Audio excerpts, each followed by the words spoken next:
తాకట్లో ఉన్న మీ బంగారాన్ని విడిపించి ఆ రోజు ఆన్లైన్ రేటుకి కొంటాం. Sharma gold company. అందరికీ నమస్కారం. నా పేరు మాధురి. ఈరోజు మనతో పాటు ఉన్నారు ప్రముఖ జ్యోతిష్య వాస్తు పండితులు బ్రహ్మశ్రీ డాక్టర్ నాయకంటి మల్లికార్జున శర్మ గురువు గారు మనతో పాటు ఉన్నారు. నమస్కారం గురువు గారు. నమస్కారం అమ్మా. గురువు గారు, మరి ఈ ఫిబ్రవరి మాసం వృషభ రాశి వారికి ఎలా ఉండబోతుందో తెలియజేస్తారా? తప్పకుండా అమ్మా. ఓం శ్రీ గురుభ్యో నమః. వృషభ రాశి యొక్క ఫలితాలు ఫిబ్రవరి నెలలో ఏ విధంగా ఉన్నాయో ఒకసారి చూద్దాం. ముందు ముఖ్యంగా రాశి ఫలితాలు తెలుసుకునే ముందు ముఖ్యంగా గ్రహ సంచార వీక్షణ ఏ విధంగా ఉందో తెలుసుకుందాం. వృషభంలో గురువు యొక్క సంచారం, కన్యలో కేతు యొక్క సంచారం, అలానే కుజుడు మిథున కర్కాటక రాశుల్లో సంచారం చేయటం, రవి బుధులు మకర కుంభరాశుల్లో సంచారం చేయటం, శని కుంభరాశిలో సంచారం చేయటం, రాహు శుక్రులు మీనరాశిలో సంచారం చేయటం జరుగుతుంది. ఇక్కడ ముఖ్యంగా గ్రహ ఫలితాలు చెప్పబోయే ముందు ఇవన్నీ కూడా గోచారీత్యా చెప్పబడే ఫలితాలు. ఇవి జన్మజాతకానికి సంబంధించినవి కావు. అయితే ఏ విధంగా ఉండబోతుంది వృషభ రాశి వాళ్ళకి? వృషభ రాశి వాళ్ళకి ముఖ్యంగా శుక్రగ్రహం యొక్క బలం అనేది చాలా ఎక్కువగా ఉందమ్మా.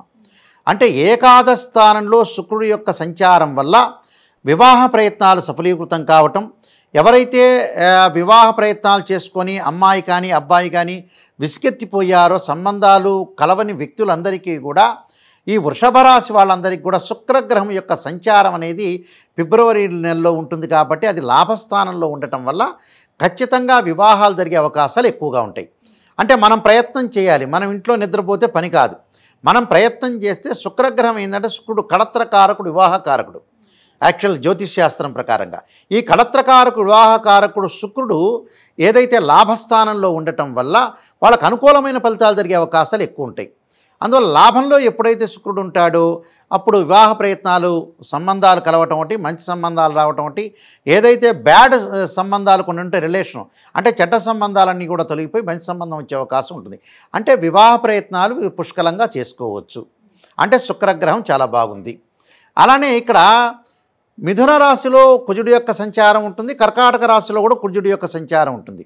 అక్కడ వాళ్ళకు ద్వితీయార్థంలో బాగుంటుంది. అంటే ద్వితీయార్థం అంటే ఏంటంటే ఫిబ్రవరి 15వ తారీఖు తర్వాత ఏదైతే కుజుడి యొక్క అనుగ్రహం అనేది బాగా ఎక్కువ ఉంటుంది.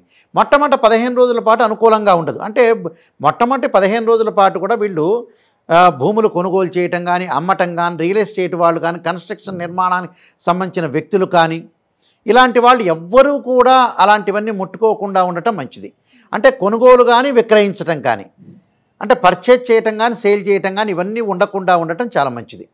అంటే ఏదైతే కుజుడు ఏమిటి అంటే మార్స్ ప్లానెట్ ఏంటంటే భూమికి సంబంధించిన వాడు. అంటే కెమికల్ కంపెనీలు, భూములకు సంబంధించిన గ్రహం కాబట్టి ఏదైనా కోర్టు సమస్యలు కానీ, ఈ వివాదాలు కానీ, పోలీస్ స్టేషన్ వెళ్ళటం కానీ ఇవన్నీ కూడా కుజుడి యొక్క అనుగ్రహం వల్లే జరుగుతాయి. అందువల్ల మొట్టమొదటి 15 రోజుల పాటు కూడా కోర్టు సమస్యలు కానీ, వివాదాలు కానీ, ఆర్గ్యుమెంట్స్ కానీ, గొడవలు పట్టడం కానీ ఇవన్నీ తగ్గించుకోవాలి. అలానే ఆరోగ్యపరంగా కూడా వాహనాల మీద వెళ్ళేటప్పుడు కూడా కొంత తగు జాగ్రత్త తీసుకొని ముందుకు వెళ్ళాలి.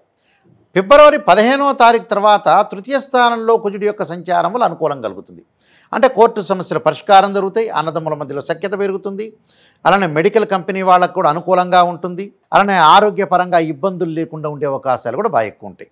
కాబట్టి కుజుడు ఫిబ్రవరి 15 నుంచి వాళ్ళకు అనుకూలంగా ఉంటాడు.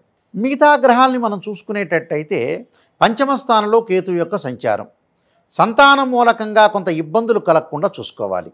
సంతానం మూలకంగా ఇబ్బందులు అంటే ఏమిటి? వాళ్ళ యొక్క చదువుల మీద కొంత శ్రద్ధ పెట్టాలి.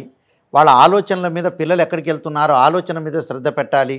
అలానే సంతానం కలగలేని వ్యక్తులు ఉంటారు, ఇన్ఫెర్టిలిటీ ఇష్యూస్, ఎంతో మానసికంగా బాధపడుతుంటారు. అలాంటి వాళ్ళందరూ కూడా బాధపడాల్సిన పని ఏమీ లేదు. అందువల్ల సంతానపరంగా కొంత ఇబ్బందులు కలుగుతుంటాయి. ఇబ్బందుల్ని ఏదో రకంగా మంత్రపూర్వకంగానో, మెడికల్ పూర్వకంగానో ఏదో రకంగా మీరు ఓవర్కమ్ చేసుకోవాలంటే సంతానపరంగా ఇబ్బందులు లేకుండా కొంత జాగ్రత్త పడటం అనేది మంచిది ఇక్కడ. దాంతోపాటు మిగతా గ్రహాల యొక్క కలయికను మనం చూసుకున్నాం అనుకోండి, నవమ దశమాల్లో రవిబుధుల యొక్క కలయిక, నవమ దశమాల్లో రవిబుధుల యొక్క కలయిక అనేది కొంతవరకు మిశ్రమైన ఫలితాన్ని ఎక్కువ ఇస్తుంది. అంటే నూతన వ్యాపారాలు చేసేటప్పుడు బహుజాగ్రత్తగా ఉండటం ఒకటి, ఉద్యోగ ప్రయత్నాలు సఫలీకృతమవుతాయి. నిరుద్యోగులకు వాళ్ళు ఏదైతే ఎక్స్పెక్ట్ చేయరో మంచి ఉద్యోగం లాభించే అవకాశం ఉంటుంది. అంటే ప్రయత్నం అనేది చేస్తే మటుకు వాళ్ళకి మంచి జరిగే అవకాశాలు ఎక్కువగా ఉంటాయి.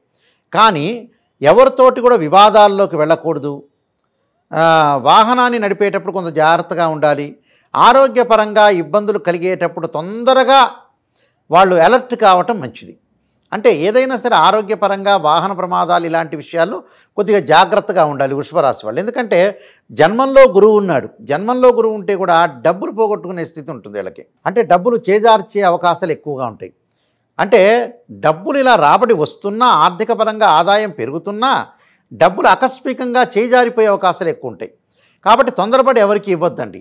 అలానే ఇంట్లో భార్యకో, పిల్లలకో, తమ్ముడికో, అన్నకో కాదు, అవుటర్స్ ఎవరైతే ఉంటారో వాళ్ళకి ఇచ్చేటప్పుడు మటుకు కొంత జాగ్రత్తగా ఉండటం మంచిది. లేకపోతే ఇబ్బందికరమైన వాతావరణం వచ్చే అవకాశం ఉంటుంది. నూతన వ్యాపారాలు ప్రారంభం చేసేటప్పుడు కూడా వాళ్ళు ప్రారంభం చేయకుండా ఉండటం మంచిది. ఒకవేళ ఇన్ కేస్ తప్పని పరిస్థితుల్లో నేను ప్రారంభం చేయాలి గురువుగారు అని చెప్తే అలాంటి వాళ్ళు కొద్దిగా ఆచితూచి అడుగు వేసి వేయాలి. అంటే ఆ వ్యాపారం నాకు సాగుతుందే, నా బర్త్ చార్ట్లో ఉందే, లేకపోతే లేదా, వ్యాపారం సాగే అవకాశం అనేది ఒకటి ఉందా అని మనం ఆలోచన చేసి ముందుకు వెళ్ళాలి. ఎందుకంటే జన్మంలో గురువు మంచివాడు కాదు. అనవసరమైన ఖర్చుల జోలికి వెళ్ళకూడదు. ఖర్చు ఎంత ఉంటుందో అంత మితంగా ఖర్చు పెట్టుకోవాలి. చాలామంది కూడా ఈ కాలంలో ఏం చేస్తుంటారండి, డబ్బును ఖర్చు పెట్టే చోట ఖర్చు పెట్టడు, ఖర్చు పెట్టని చోట ఖర్చు పెడతాడు.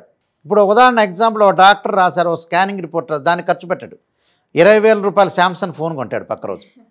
అది అక్కడ మెయిన్. అక్కడ ఏంటంటే జీవితంలో మనం ఎక్కడ ఫెయిల్ అవుతామంటే అక్కడే ఫెయిల్ అవుతాం. డబ్బు దేనికి ఖర్చు పెట్టాలి, దానికే ఖర్చు పెట్టాలి. మనం పెద్దగా గ్రాండ్గా ఫంక్షన్ హాల్లో చేయటం కాదు. భార్యాభర్తలు ఇద్దరు బాగుండాలి, అమ్మాయి అబ్బాయి బాగుండాలి, మ్యూచువల్ అండర్స్టాండింగ్ అనేది చాలా ఇంపార్టెంట్ ఇక్కడ. దీని మీద వాళ్ళు చూడరు, ఎంత గ్రాండ్గా చేసామనే పాయింట్ మీద చూస్తుంటారు. అందువల్ల డబ్బులు దేనికి ఖర్చు పెట్టాలో దానికి ఖర్చు పెట్టడమే ఇంపార్టెంట్ ఇక్కడ. అలాంటి విషయాన్ని ఫస్ట్ ప్రయారిటీ ఇవ్వాలి. అందువల్ల గురువు బాగలేదు కాబట్టి డబ్బును కొంత పొదుపు చేసుకోవటం చాలా మంచిది. దాంతోపాటు లాభస్థానం రాహు ఉన్నాడు. విదేశాలకు వెళ్ళే అవకాశాలు ఎక్కువ ఉంటాయి. అంటే విదేశాల్లో ఉన్న వ్యక్తులకు ఆ దేశం యొక్క పౌరసత్వం అంటారు, అంటే గ్రీన్ కార్డు హోల్డర్స్ అంటారు, అవి వచ్చే అవకాశం ఒకటి ఉంటుంది. అంటే చాలా కాలం నుంచి కూడా దిగులు పడుతుంటారు, ఆ దేశం యొక్క పౌరసత్వం నాకు రావట్లేదని. అలాంటి వ్యక్తులకు కూడా ఆ దేశం యొక్క పౌరసత్వం వచ్చే అవకాశం ఒకటి ఉంటుంది. విదేశాలకు వెళ్ళే అవకాశాలు కూడా పుష్కలంగా ఉన్నాయి వీళ్ళకి. అంటే ఇక్కడుండే కంపెనీ త్రూ విదేశాలకు వెళ్ళే అవకాశాలు బాగా ఎక్కువగా ఉన్నాయి. అలానే స్టూడెంట్స్ ఎవరైతే ఉంటారో అక్కడ మంచి విశ్వవిద్యాలయంలో, మంచి యూనివర్సిటీలో సీట్ వచ్చే అవకాశం కూడా బాగా ఎక్కువ ఉంటుంది. కాబట్టి ఇవన్నీ కూడా కొంత గ్రహస్థితి అనేది కొంత అనుకూలంగా ఉంది వీళ్ళకి. గ్రహస్థితి ఎప్పుడైతే ఈ రాశి వాళ్ళకు అనుకూలంగా ఉందో అప్పుడు వాళ్ళకి ప్రయత్నాలు మంచి జరిగే అవకాశాలు ఎక్కువగా ఉంటాయి. కాబట్టి వృషభ రాశి వాళ్ళకి కొద్దిగా వృత్తిపరంగా కొద్దిగా జాగ్రత్తగా ఉండాలి. ఎందుకంటే దశమ స్థానంలో శని యొక్క సంచారము, అలానే మళ్ళీ రవి బుధుల యొక్క కలయిక కూడా ఉంది. కాబట్టి కొద్దిగా జాగ్రత్తగా ఉండటం అనేది ఒక్కటే మంచిది. అంటే ఎలాగా వాళ్ళు డీల్ చేయాలంటే వృత్తిపరంగా తోటి కొలీగ్స్ తోటి మాట్లాడే విధానంలో కొన్ని మార్చుకోవాలి పద్ధతులు. అంటే ఎవరిని కూడా వెటకారంగా కానీ ఎవరినైనా సరే అవమానించడం కానీ ఇలాంటివన్నీ చేయకూడదు. దానివల్ల కొన్ని ఇబ్బందికరమైన పరిస్థితులు వస్తూ ఉంటాయి. అంటే ఈ రాశి వాళ్ళకు వచ్చేటప్పటికల్లా దశమంలో శని యొక్క సంచారం ఉంది. దశమంలో శని యొక్క సంచారం వృత్తిపరంగా కొంత జాగ్రత్తగా నడుచుకోవాలి. అంటే వాళ్ళు నూతనంగా వ్యాపారం చేస్తున్నా, ఉద్యోగం చేస్తున్నా, ఏ వృత్తిలో ఉన్న వ్యక్తులైనా కూడా వ్యాపార పరంగా మటు కొంత జాగ్రత్తగా ఉండి ముందుకెళ్తే సరిపోతుంది. వీళ్ళకి కొన్ని గ్రహాలు అనేవి అనుకూలం ఉన్నాయి, కొన్ని పరిహారాలు చేసుకుని ముందుకెళ్ళచ్చు. ఏం పరిహారాలు చేసుకోవాలంటారు? తప్పకుండా వీళ్ళు పరిహారం చేసుకోవాల్సిన శనికి అభిషేకం చేయాలి. అంటే నల్లని ద్రాక్షారసంతో శనికి అభిషేకం చేయటం, నీలాంజన సమాభాసం రవిపుత్రేమాగ్రజం ఛాయామార్తాండ సంభూతం తమ్ నమామి శనీశ్వరం అనే మంత్రాన్ని చక్కగా చదువుకోవాలి. అలానే వీలైతే ఆరోగ్యపరంగా ఇబ్బందులు లేకుండా చూసుకోవాలి. ఆరోగ్యపరంగా ఇబ్బందులు కలుగుతున్న వ్యక్తులు తప్పకుండా ఆచరించాల్సిన విషయం ఏంటంటే శరీరే జర్జరీభూతే వ్యాధిగ్రస్తే కలేబిరి ఔషధం జాహ్నవీతోయం వైద్యో నారాయణ హరి అనే మంత్రాన్ని చక్కగా చదువుకోవాలి. ఆర్థిక స్థితిగతులు గురువుగారు నాకు గురువు బాగలేదు, ఆర్థిక పరంగా నేను ముందుకు వెళ్ళాలి అంటే తప్పకుండా ఓ మెక్షాయ కుబేరాయ వైశ్రవణాయ ధనధాన్యాధిపతే ధనం ధాన్యం సమృద్ధిమే దేహిమే దాపై స్వాహ అనే మంత్రాన్ని చక్కగా చదువుకుంటే వాళ్ళకి మంచి జరిగే అవకాశం ఖచ్చితంగా ఉంటుందమ్మా. ఈ రెమెడీస్ తప్పకుండా పాటిస్తే అందరికి కూడా మంచి జరుగుతుంది. అందరికి కూడా మనం మంచి జరగాలని ఆశించాలమ్మా. వృషభ రాశి వారి ఫలితాలు తెలియజేసినందుకు ధన్యవాదాలండి. నమస్కారం. చూసారు కదండి, వృషభ రాశి వారు తీసుకోవాల్సిన జాగ్రత్తలు అలాగే చేసుకోవాల్సిన పరిహారాల గురించి గురువుగారు తెలియజేశారు కదా. మరో ఎపిసోడ్లో మిథున రాశి వారి ఫలితాల గురించి తెలుసుకుందాం. అంతవరకు సెలవు, నమస్తే.